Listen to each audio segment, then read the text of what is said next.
tayo sa garden. Ito po yung bago namin binili na po.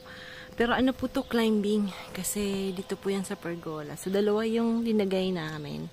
Dalawang colors na po. Isang parang salmon. Tapos, isang pinkish siya. So, parehas po silang climbing na po. So, medyo makikita niyo pong parang malungkot kasi mo, lupyot yung mga ano po, mga tag nito, mga leaves na po. So, alagaan nyo po sa water yan. Tapos, linagyan ko rin po ng fertilizer na para sa roses na po. Kasi, although nung tinanim po namin, linagyan namin siya ng fertilizer, parang walang effect masyado. Parang hindi masyado pang nagsisirculate na po. So, inulit natin. So, tingnan natin yung kabila. So, ito na yung kalamansing linagyan natin ng fertilizer. Medyo ang tagal niya pong bago umano. Tapos aalis pa naman po kami. Magbabakasyon kaming apat na po. Kasi paalis po sila Osh for university. So gusto ni Frank na mag-tour kami dito lang naman sa France na po. So tingnan natin kung sino magdidilig kasi masyado na pong mainit. Pero although today is parang uulan. Parang bibiglang ulan. Yan na po yung mga roses. Medyo konti lang yung bulaklak kasi marami pong bagong susupang. Yan, kakakat natin to ulit. Yan, cut natin to yan ulit. So, titingnan natin yung ano po. Ayan dito. Kabila. Yung kabila naman po, ito po yung another climbing na po. Na bagong binili namin, no. So, ano po siya? Tumataas siya, dumadami po talaga siya. So dito po sa amin medyo mahal po yung roses na climbing, no? So around mga 50 euros po yung i-count nyo po sa isang rose na ganito. So ito po yung binili ko nung ako po yung bumili nito nung Mother's Day. Tas, sila Osh naman po binigyan nila ako ng isang rose. Pero ano po siya, kasi marami pong kinds yung roses. Parang may rose na climbing, may roses po na parang bushes, parang yung hindi siya lumalaki, parang hanggang ganyan lang na po. Yan. Tapos mayroon namang rose na tumatangkad na masyado. Yun po yung mga roses na binibenta na ang gaganda ng bulaklak. Meron din po tayo niyan, nasa front na po. Tapos ganun po yung binili nila sa akin. Yan, medyo mahangin na naman po. Bukas pa naman po may tao. May pupunta po ng family. Bali, all 10 persons po kaming magbo-barbecue tomorrow. So, hindi po namin naayos yung swimming pool. Not yet kasi medyo malamig-lamig pa ng konti. Ito lang tayo masyado si Frank. So, ito po yung sa medyo bago mag-garden. Kasi yung garden dito po sa likod nito. Ayan. Magandang bubuhay po sa lahat. Hindi pa ako masyadong nakakapag-video kasi naging busy po ako sa work. But now, wala. Free na po ako kasi nag-end na po yung contract ko na 5 months. So, another freelancer na naman po ako ulit. So, hindi naman ayoko na po kasi mag-regular na po kasi pagka nag-regular po kasi ako, hindi na po ako pwedeng umuwi ng Pinas ng matagal. So, kaya yung mga gusto ko lang po yung mga paminsan-minsan na work na ganyan lang, 5 months, 3 months, ganun po. So, yung mga nagbabakasyon, pinapalitan ko. Ganun po yung gusto ko lang na work. Ayan, magandang buhay po sa lahat. Magtatanim po tayo ngayon kasi yung lahat ng tinanim ko na pepper, hindi tumubo. So, kailangan ko pong magtanim ulit. Ayan. Ito po yung pala yung bamboo. Tingnan niyo po, alaga lang sa dilig yan. Gumando po sila ulit. Tapos linagyan ko po ng tayo ng manok. Dito. Ayan na po yung garden. Linis po dito ni Frank. Ayan na, ang dami po. Tatlong natin. Laurel po tawag dito. Laurier ang tawag sa French nito. So, ang dami pong bulaklak. Tingnan niyo po. Yan, sana lumaki na. Tumataas po yan ng mataas 4 meters to 5 meters Medyo tumataas po siya pagka hindi nyo tinitrim na po. So, yan po yung maganda. Yan po yung magiging bakod natin. Digital na bakod. So, mas maganda po yung ganyan. Kasi yan po yung ano natin. Malungkot po yung ano natin. Hindi ko po alam kung gagawin sa ano eh. Tawag nito sa sitaw. Tapos yung mustasa pala, papakita ko sa inyo. Yung bago kong tanim na mustasa. Parang okay kasi hindi po sila nagbulaklak. Yun yung una ko yung nagbulaklak. Ito hindi po nagbulaklak. So I think it's good. So naalagaan ko po sa dilig kasi baka kako pagka nagbubulaklak agad na kulang sa dilig. So ayan. Tapos ayun na yung tomato natin. Laki na. Medyo palaki na. So yung tomato naman po, yung mga bago pong nagto-tomato, yung nagsasanga po dito, tinatanggal yan hindi to. Yun, to. Meron ba? Yung ganito po. Yung basta yung tumutubo dito, yung dyan, tinatanggal yan. Lahat ng tumutubo dyan, dito sa leaves tsaka dyan, tinatanggal yan. Ayan. Para bumunga po, no? So, lalagyan natin to ng anahan natin to. Gagakudan natin. Gagakudan. Yan. Tapos doon naman yung masarap din yun yung kamote. Talbos ng kamote. Pula pala yun. Yung pula, namula na siya. Yan, naalagaan ko din po yan sa tubig kasi yan, gusto ko niyan dumami. Natanim tayo niyan pag nagsanga-sanga na yan. Kaya Monday po pupunta kami ulit dun sa binibilhan. Pili po tayo ng tatanim. Ito na yung raspberry na tinanim namin ni Dad. Yan na siya. Yan. Yung iba medyo matamlay do. Itong basurahan namin. Ito po yung sabi kong another roses na ang tawag naman dito, pangatlong klase naman to. Ano po siya, yung tumataas po siya ng mga 170 to 190 cm na po. Ito yung po yung mga binibenta na nakaganyan na po. So, kakat niya dito. Yan. So, maganda rin po to. Ganda po ng bulaklak niya. Tingnan nyo. So, medyo nahilig po ako sa roses kasi isa sa mga plants na medyo hindi pwedeng hindi po sila masyadong maselan. So, hindi na kailangang ilagay pa sila sa loob ng bahay kasi nakakapagod din po yung gano'n, no? So, kaya yun na po yung naisip kong magandang itanim sa labas. Yung roses. Kasi hindi siya medyo maselan.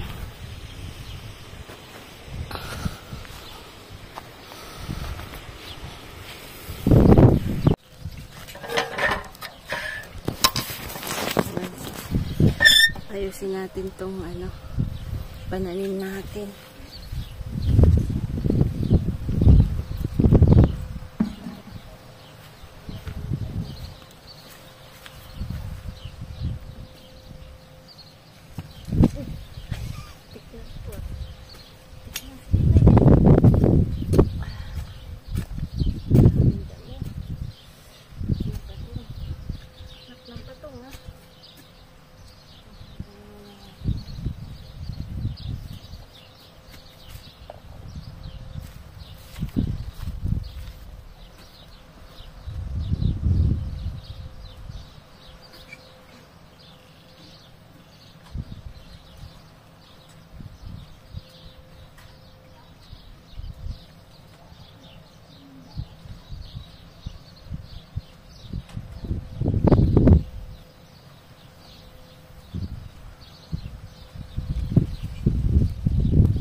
natin na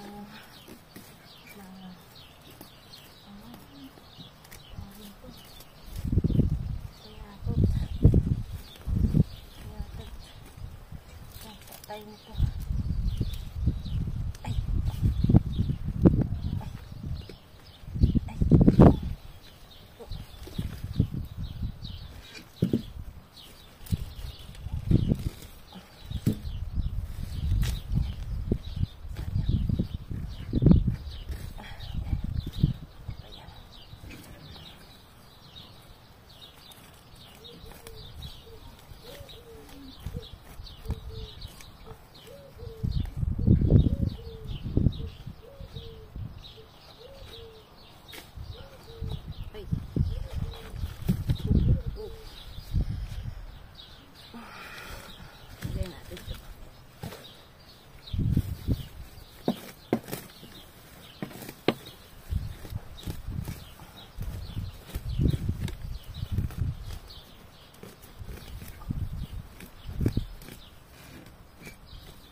Ito po yung onions.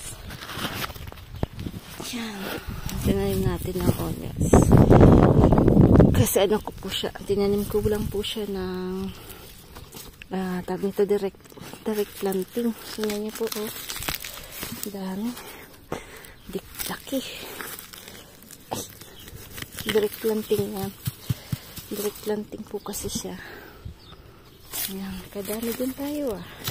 Ay, ang hirap lang tanggalin. Ay, Diyos ko. Ay, natumutok na to. Garang kamuti. Natumutok ka. Ay, hindi ko nakuha yung roots. Yan. Si Osh mahilig kumain ng onions na ano po, raw. Yan, tamo yung roots niya. Ayan, dami. So, talagang maganda. Pag may tinanim, may aanihin ka na po. Yan. Yan, lagyan natin ng pataba.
Ang init. Hindi muna tayo sa bahay sa init.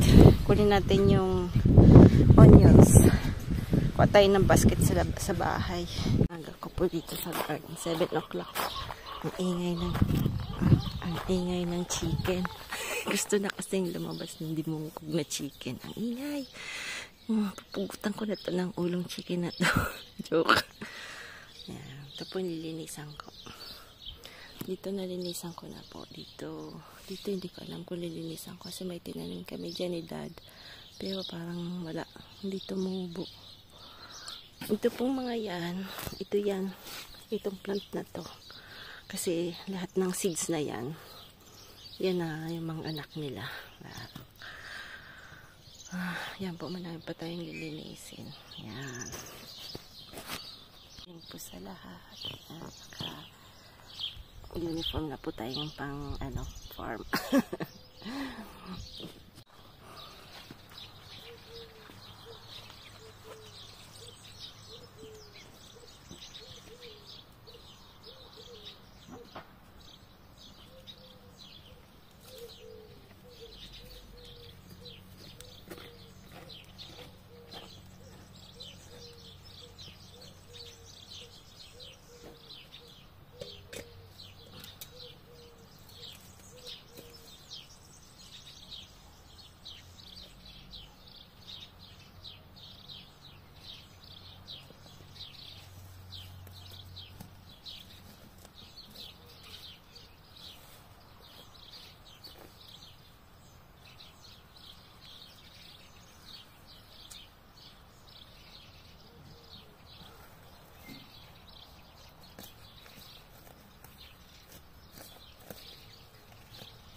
sanang bumili ng ano po.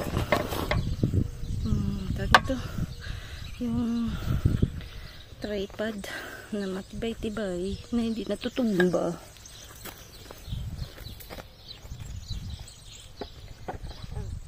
Maabot.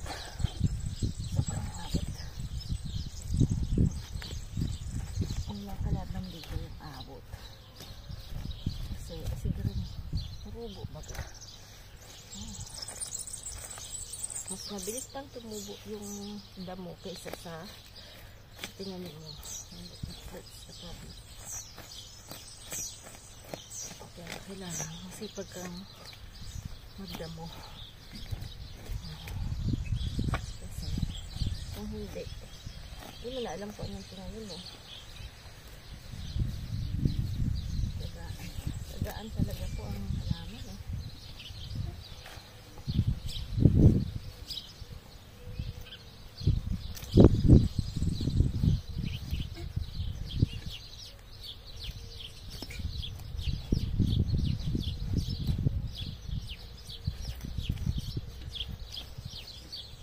Ang maganda ng punong mahilig sa farming, no?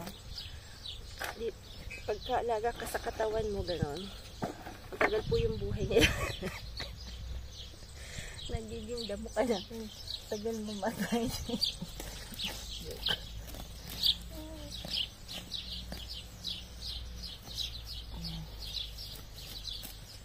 Damo nila na. Babungot nila na ito. Farming.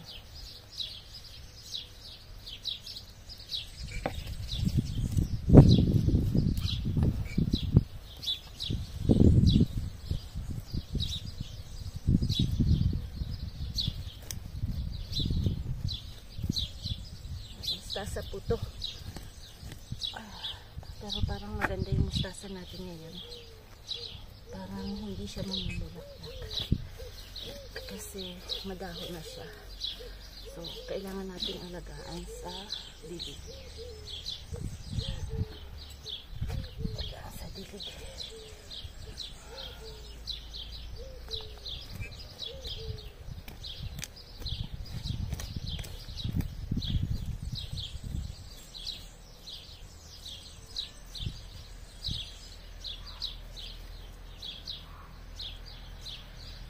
Lagyan natin to ng organic na ano po, na padat na damo na fertilizer.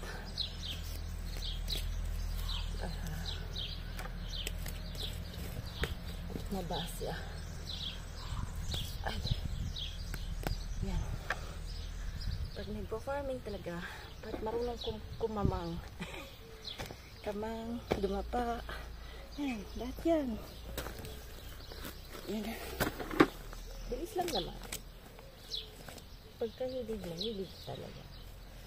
Pero yung hindi mahilig na madumihan, ay, hindi ka talaga nagiging farmer. Kunwari lang na farmer, pero hindi ka talaga ito.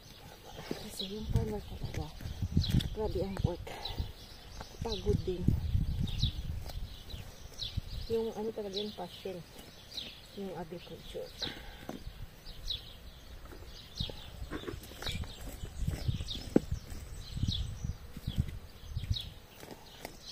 Passion yung pagtatanim.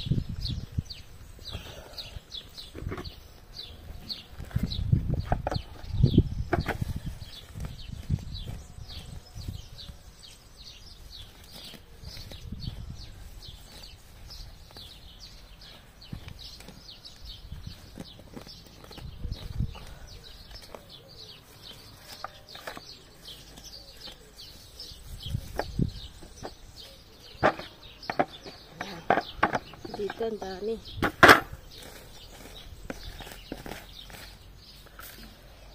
Wow.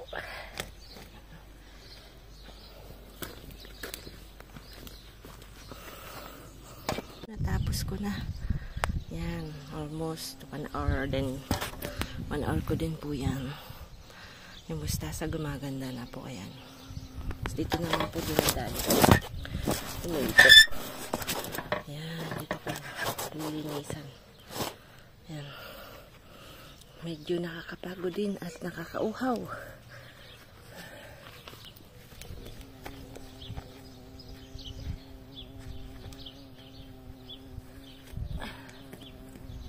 Hindi ko na po lahat binidyo, no? Kasi medyo matagal. Baka mainit naman yung mga viewer na po.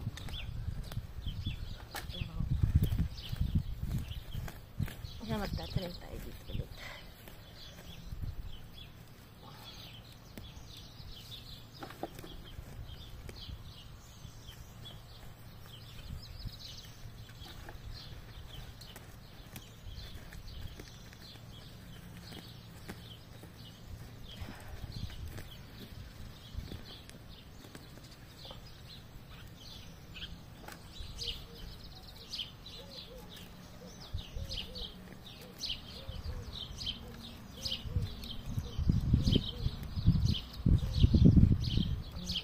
Natin yung roots, no?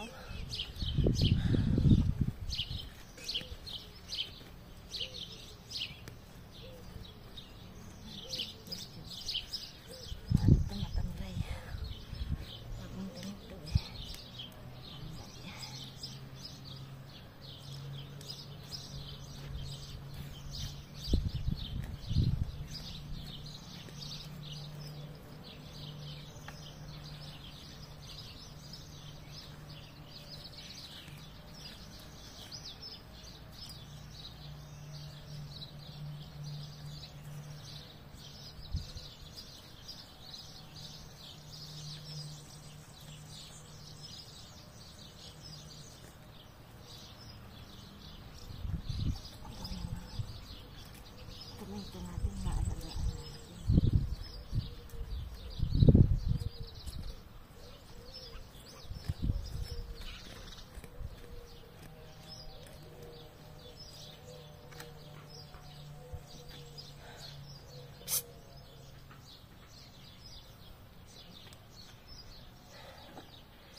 Punta dito sa trunk. Masasak yun.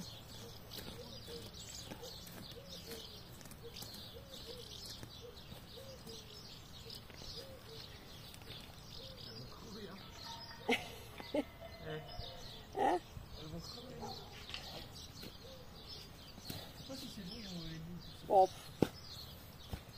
Toi, tu veux t'en débarrasser à partir en vacances? Hein? Waouh! Travaille vite, toi? Oh merde, j'ai pas fait qu'il y a une caméra. Après, il y a des lauriers à faire. T'as filmé ce que t'as donné là-bas? Non. Ouais. Ganda na. Ang ganda ang ganda sa mata pag malinis yung halaman na po.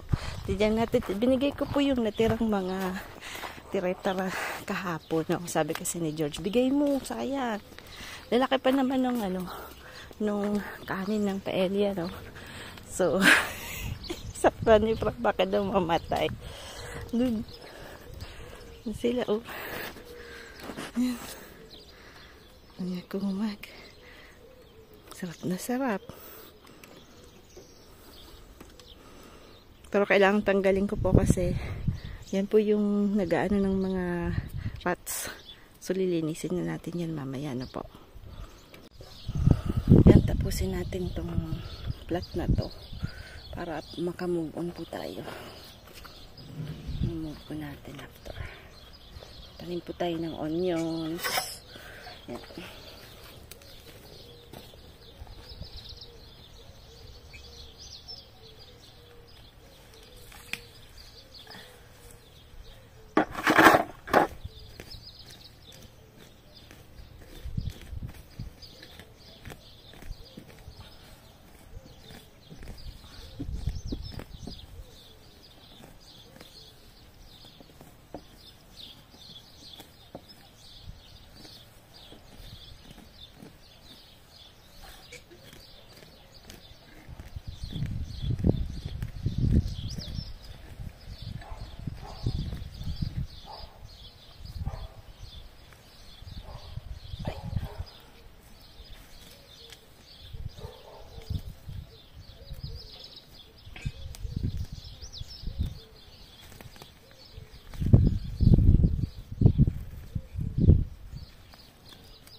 lalagyan po natin nakaon ba ng binili po akong parang organic po siya yung pampataba na. So pag inamoy nyo po mabantot, parang tayo ng manok na po. So yan po yung lalagay natin, organic po po.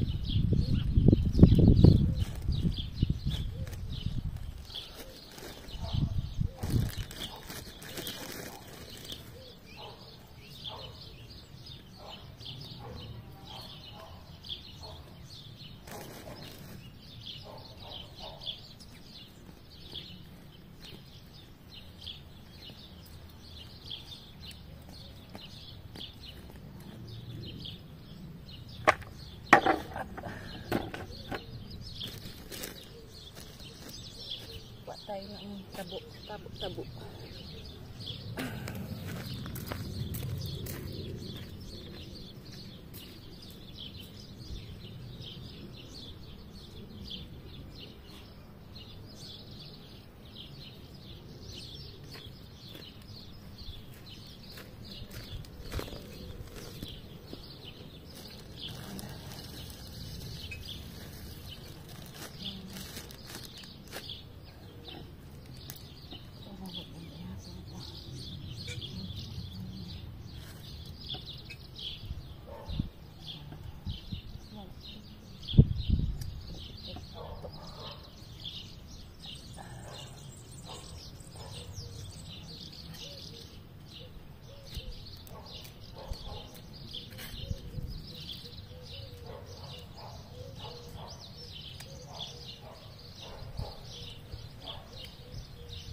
Ganda siyang gamitin sa garden. Nakupuan niya ito patiris.